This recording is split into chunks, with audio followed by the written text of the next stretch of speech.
President Biden's approval rating hits an all-time low as voters fed up with his failure to address skyrocketing inflation and, of course, the border crisis. Just 33% of Americans say they approve of the job the president is doing, and 54% say they disapprove of the president's job performance. Here to react, Fox News contributor Joe Concha. Joe, is this the floor, or could it somehow get worse for Biden and Harris?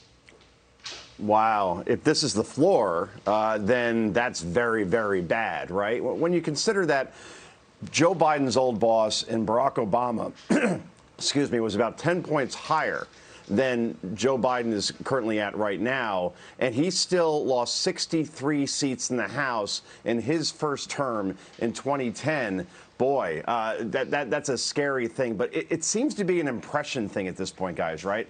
That this president is too old, he doesn't work that much, and his instincts are wrong. And once you have those three things in place, how do you undo that? How do you unring that bell? And on 5 major fronts, when you're talking about inflation and crime and border and education and foreign policy, how are things going abroad?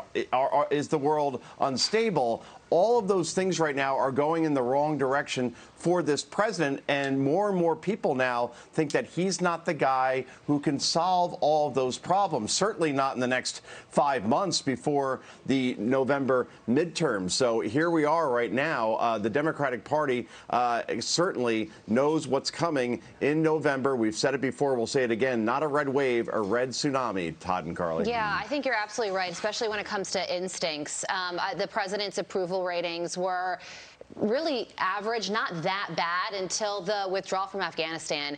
That happened, and then he hasn't been able to recover ever since. And if you remember a few months ago, the administration went through this whole reboot. They said that they were going to have Joe Biden speaking directly to the people more. Kamala Harris was going to be traveling more as well. I mean, this is like now the 3-month report card from that happening, and it is not good.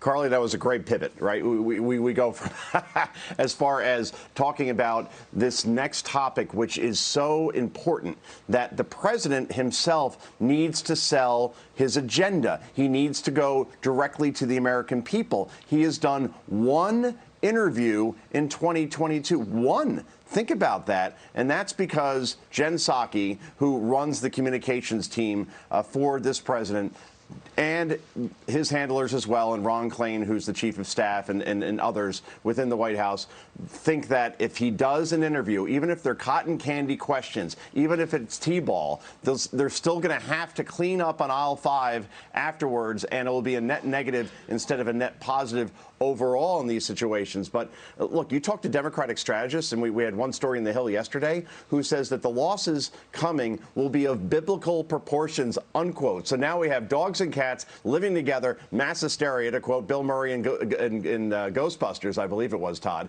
And I just don't see how things get reversed at this point unless they start to do things differently. And one of those things is talk to the press, go out and campaign like it is a campaign season, and sell your agenda. And the White House isn't even willing to do this at that point. Those numbers that we just showed on that full screen, staggering. Only 22 interviews from Joe Biden, whereas Obama, 156, Trump, 92. Unreal numbers. Yeah. Wow. They're going to keep a lid on him, I think, until the midterms, if not beyond. Joe Concha, we're not keeping a lid on you. Never. Never. Lidless. Lidless Concha. Thanks, Joe. See you tomorrow.